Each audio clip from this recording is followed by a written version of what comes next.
Theron, come out here. This is the funniest thing we have heard yet. Mrs. Ware stood on the platform of her new kitchen stoop. The bright flood of May morning sunshine completely enveloped her girlish form, clad in a simple, fresh-starched calico gown, and shone in golden patches upon her light brown hair. She had a smile on her face as she looked down at the milk boy standing on the bottom step, a smile of a doubtful sort, stormily mirthful. "Come out a minute, Theron," she called again, and in obedience to the summons, the tall, lank figure of her husband appeared in the open doorway behind her. A long, loose, open dressing-gown dangled to his knees, and his sallow, clean-shaven, thoughtful face wore a morning undress expression of youthful good-nature. He leaned against the door-sill, crossed his large carpet slippers, and looked up into the sky, drawing a long, satisfied breath. "What a beautiful morning!" he exclaimed. "The elms over there are full of robins. We must get up earlier these mornings and take some walks." His wife indicated the boy with the milk pail on his arm by a wave of her hand. "Guess what he tells me," she said. "It wasn't a mistake at all, our getting no milk yesterday or the Sunday before. It seems that that's the custom here, at least so far as the parsonage is concerned." "What's the matter, boy?" asked the young minister, drawling his words a little and putting a sense of placid irony into them. "Don't the cows give milk on Sunday, then?" The boy was not going to be chaffed. "Oh, I'll bring you milk fast enough on Sundays if you give me the word," he said with nonchalance. "Only it won't last long." "How do you mean, won't last long?" asked Mrs. Ware briskly. The boy liked her, both for herself and for the doughnuts fried with her own hands, which she gave him on his morning round. He dropped his half-defiant tone. "The thing of it's this," he explained. "Every new minister starts in saying we can deliver to this house on Sundays, and then gives us notice to stop before the month's out. It's the trustees that does it." The Reverend Theron Ware uncrossed his feet and moved out onto the stoop beside his wife. "What's that you say?" he interjected. "Don't they take milk on Sundays?" "Nope," answered the boy. The young couple looked each other in the face for a puzzled moment, then broke into a laugh. "Well, we'll try it anyway," said the preacher. "You can go on bringing it Sundays till you cave in and tell me to stop," put in the boy. "All right," and he was off on the instant, the dipper jangling loud incredulity in his pail as he went. The Wares exchanged another glance as he disappeared round the corner of the house, and another mutual laugh seemed imminent. Then the wife's face clouded over, and she thrust her under lip a trifle forward out of its place in the straight and gently firm profile. "It's just what Wendell Phillips said," she declared. "The Puritan's idea of hell is a place where everybody has to mind his own business." The young minister stroked his chin thoughtfully and let his gaze wander over the backyard in silence. The garden parts had not been spaded up, but lay a useless stretch of muddy earth, broken only by last year's cabbage stumps and the general litter of dead roots and vegetation. The door of the tenantless chicken coop hung wide open. Before it was a great heap of ashes and cinders, soaked into grimy hardness by the recent spring rains, and nearer still an ancient chopping block, round which were scattered old weather-beaten hardwood knots which had defied the axe, parts of broken barrels and packing-boxes, and a nameless debris of tin cans, clam-shells, and general rubbish. It was pleasanter to lift the eyes and look across the neighbors' fences to the green, waving tops of the elms on the street beyond. How lofty and beautiful they were in the morning sunlight, and with what matchless charm came the song of the robins, freshly installed in their haunts among the new pale green leaves. Above them, in the fresh, scented air, glowed the great blue dome, radiant with light and the purification of spring. Theron lifted his thin, long-fingered hand and passed it in a slow arch of movement to comprehend this glorious upper picture. "What matter anyone's idea of hell," he said in soft, grave tones, "when we have that to look at and listen to and fill our lungs with? It seems to me that we never feel quite so sure of God's goodness at other times as we do in these wonderful new mornings of spring." The wife followed his gesture, and her eyes rested for a brief moment, with pleased interest, upon the trees and the sky. Then they reverted, with a harsher scrutiny, to the immediate foreground. "Those Van Sizers ought to be downright ashamed of themselves," she said, "to leave everything in such a muss as this. You must see about getting a man to clean up the yard, Theron. It's no use your thinking of doing it yourself. In the first place, it wouldn't look quite the thing, and second, you'd never get at it in all your born days. Or, if a man would cost too much, we might get a boy. I dare say Harvey would come around after he'd finished with his milk route in the forenoon. We could give him his dinner, you know, and I'd bake him some cookies. He's got the greatest sweet tooth you ever heard of. And then perhaps if we gave him a quarter, or say $half, he'd be quite satisfied. I'll speak to him in the morning. We can save $1 or so that way." "I suppose every little does help," commented Mr. Ware, with a doleful lack of conviction. Then his face brightened. "I'll tell you what let's do," he exclaimed. "Get on your street dress, and we'll take a long walk, way out into the country. You've never seen the basin where they float the log rafts in, or the big sawmills. The hills beyond give you almost mountain effects, they are so steep, and they say there's a sulphur spring among the slate on the hillside, somewhere, with trees all about it, and we could take some sandwiches with us." "You forget," put in Mrs. Ware, "those trustees are coming at 11. "So they are," assented the young minister with something like a sigh. He cast another reluctant, lingering glance at the sunlit elm boughs, and turning, went indoors. He loitered for an aimless minute in the kitchen, where his wife, her sleeves rolled to the elbow, now resumed the interrupted washing of the breakfast dishes, perhaps with vague visions of that ever-receding time to come when they might have a hired girl to do such work.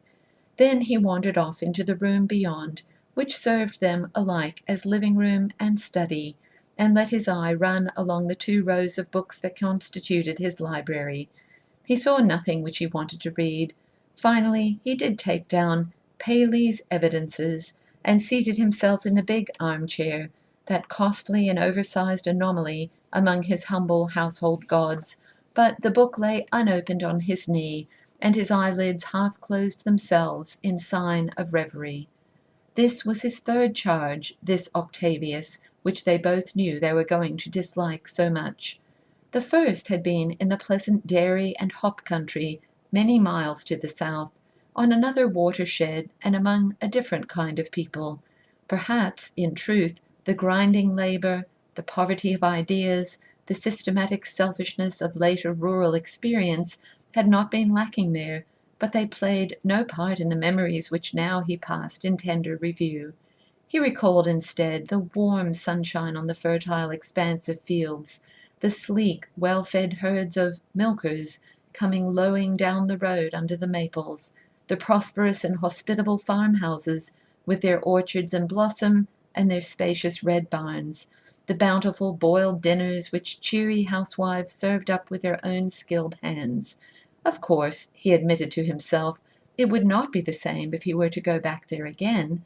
He was conscious of having moved along, was it, after all, an advance, to a point where it was unpleasant to sit at table with the unfragrant hired man, and still worse to encounter the bucolic confusion between the functions of knives and forks.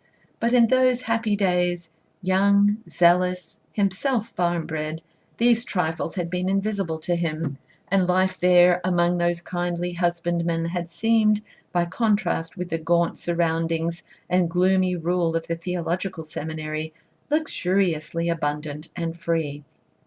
It was there, too, that the crowning blessedness of his youth, nay, should he not say of all his days, had come to him.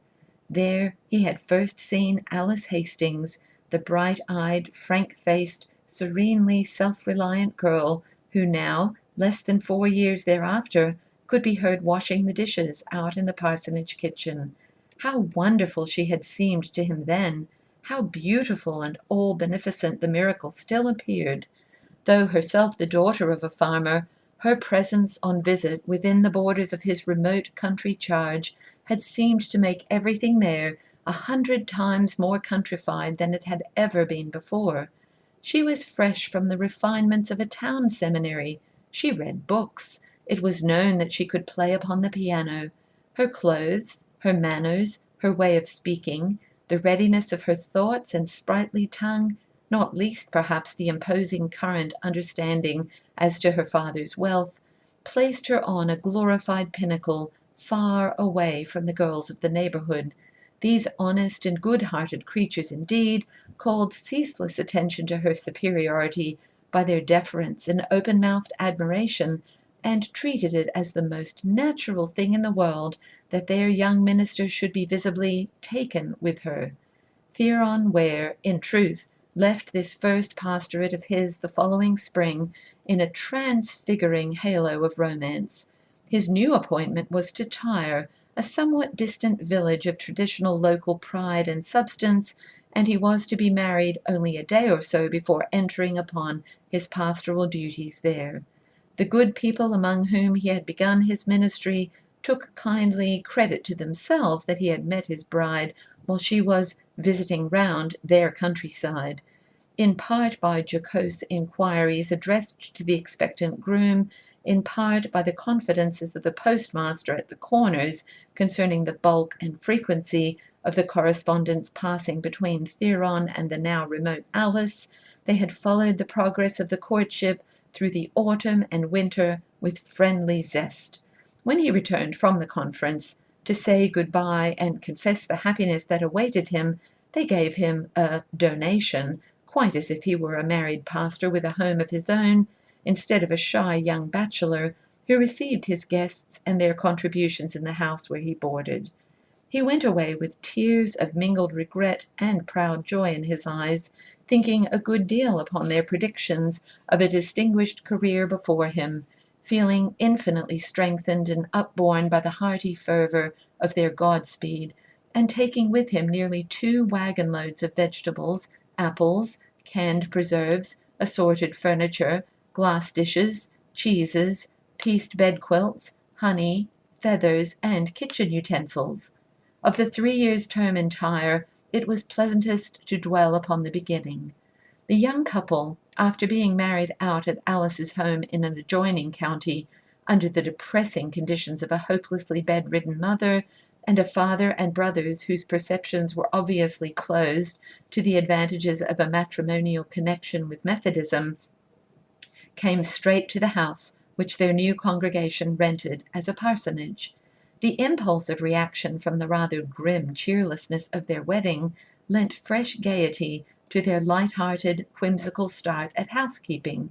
They had never laughed so much in all their lives as they did now in these first months, over their weird ignorance of domestic details, with its mishaps, mistakes, and entertaining discoveries, over the comical superabundances and shortcomings of their donation outfit, over the 1,001 quaint experiences of their novel relation to each other, to the congregation, and to the world of Tyre at large.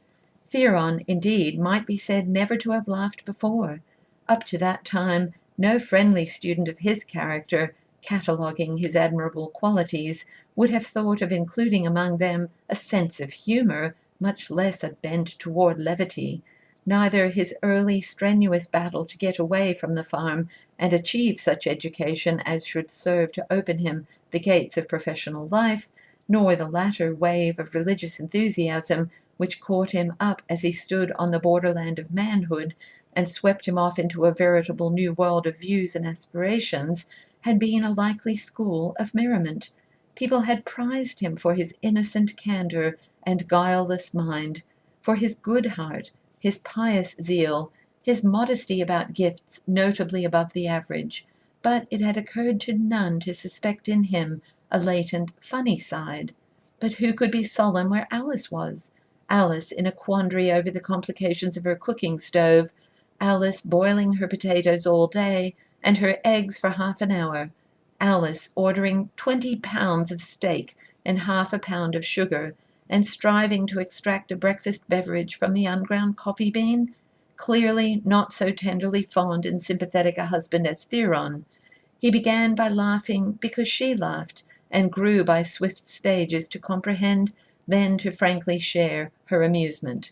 From this, it seemed, only a step to the development of a humor of his own, doubling, as it were, their sportive resources. He found himself discovering a new droll aspect in men and things. His phraseology took on a dryly playful form, to fittingly present conceits which danced up, unabashed, quite into the presence of lofty and majestic truths. He got from this nothing but satisfaction. It obviously involved increased claims to popularity among his parishioners, and consequently magnified powers of usefulness, and it made life so much more a joy, and a thing to be thankful for. Often, in the midst of the exchange of merry quip and whimsical suggestion, bright blossoms on that tree of strength and knowledge, which he felt expanding now with a mighty outward pushing in all directions, he would lapse into deep gravity, and ponder with a swelling heart the vast, unspeakable marvel of his blessedness, in being thus enriched and humanized by daily communion with the most worshipful of womankind. This happy and good young couple took the affections of Tyre by storm. The Methodist Church there had at no time held its head very high among the denominations, and for some years back had been in a deplorably sinking state, owing first to the secession of the Free Methodists, and then to the incumbency of a pastor who scandalized the community by marrying a black man to a white woman. But the Wares changed all this. Within a month, the report of Theron's charm and force in the pulpit was crowding the church building to its utmost capacity, and that too with some of the Tyre's best people. Equally winning was the atmosphere of jollity and juvenile high spirits which pervaded the parsonage under these new conditions, and which Theron and Alice seemed to diffuse wherever they went. Thus swimmingly their first year sped, amid universal acclaim. Mrs. Ware had a recognized social place quite outside the restricted limits of Methodism, and shone in it with an unflagging brilliancy altogether beyond the traditions of Tyre. Delightful as she was in other people's houses, she was still more naively fascinating in her own quaint and somewhat harum-scarum domicile, and the drab, two-storied, tin-roofed little parsonage might well have rattled its clapboards to see if it was not in dreamland, so gay was the company, so light were the hearts, which it sheltered in these new days.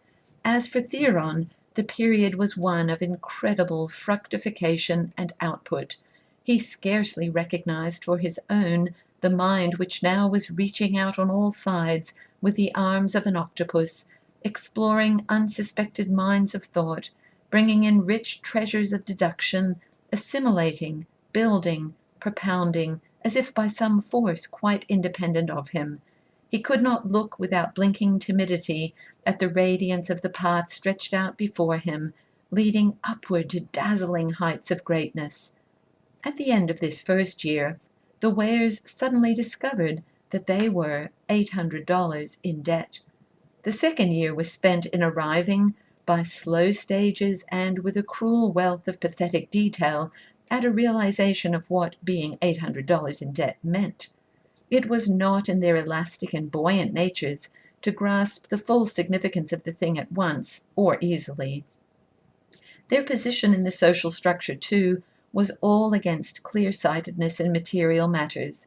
A general, for example, uniformed and in the saddle, advancing through the streets with his staff in the proud wake of his division's massed walls of bayonets, cannot be imagined as quailing at the glance thrown at him by his tailor on the sidewalk.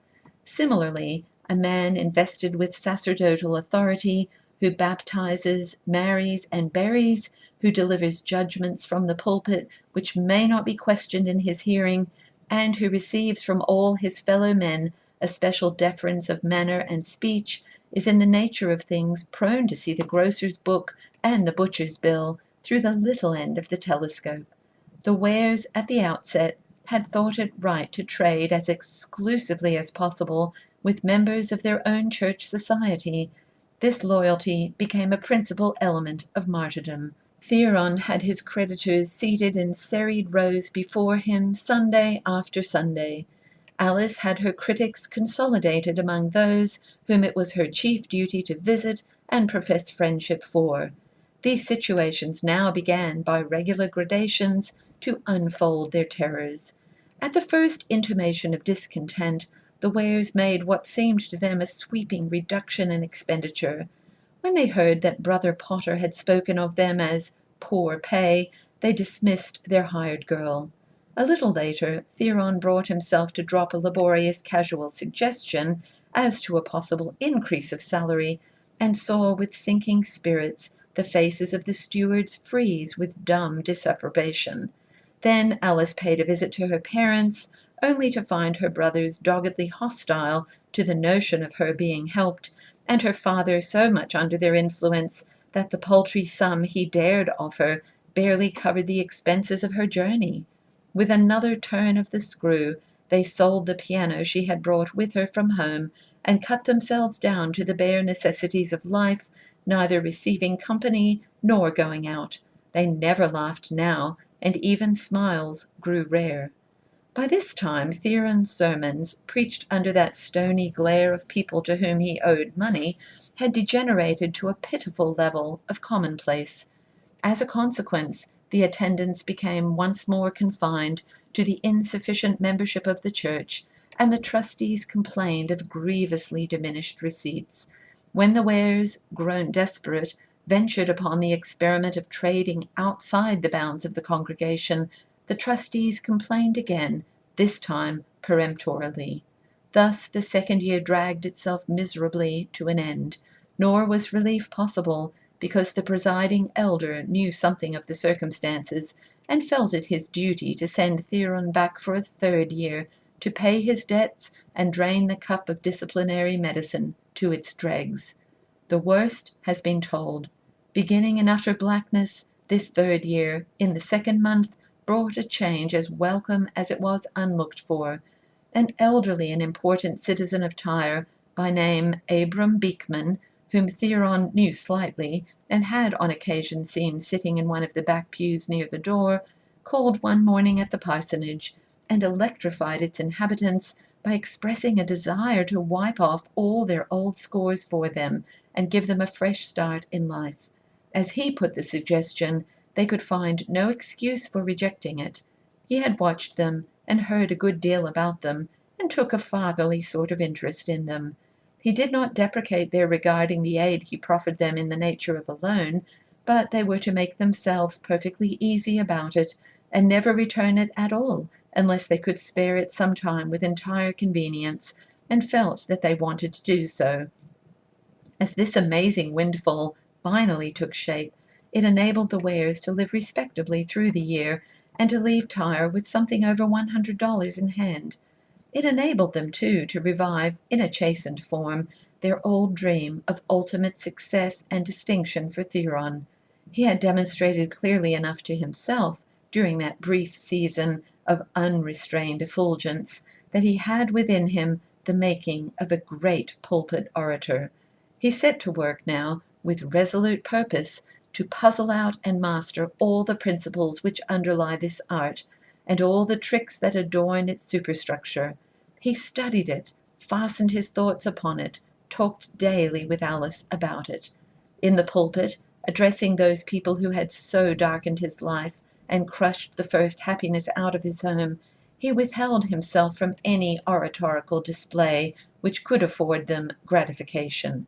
He put aside, as well, the thought of attracting once more the non-Methodists of Tyre, whose early enthusiasm had spread such pitfalls for his unwary feet. He practiced effects now by piecemeal, with an alert ear, and calculation in every tone. An ambition, at once embittered and tearfully solicitous, possessed him.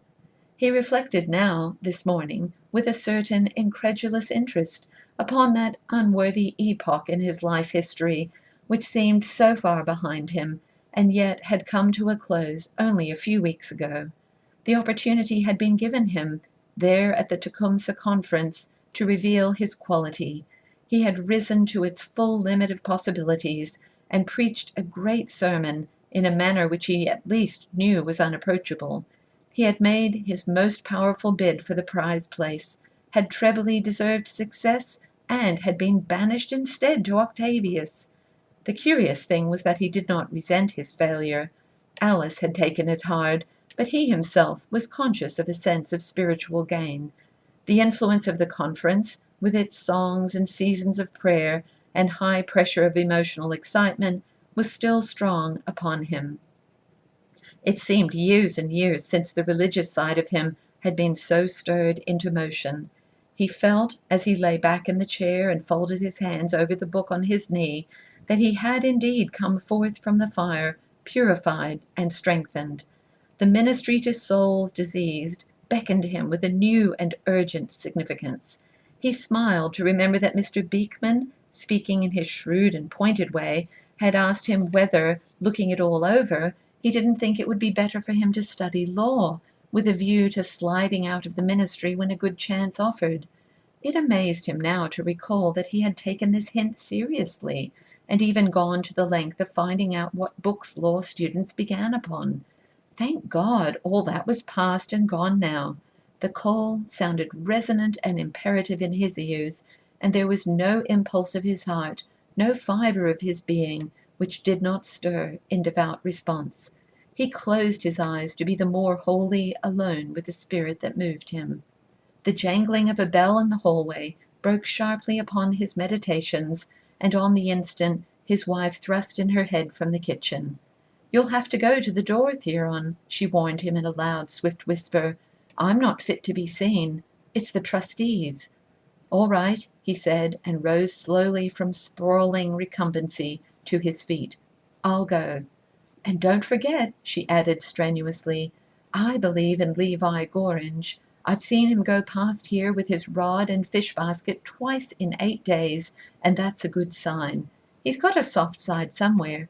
And just keep a stiff upper lip about the gas, and don't you let them Jew you down a solitary cent on that sidewalk." "All right," said Theron again, and moved reluctantly toward the hall door.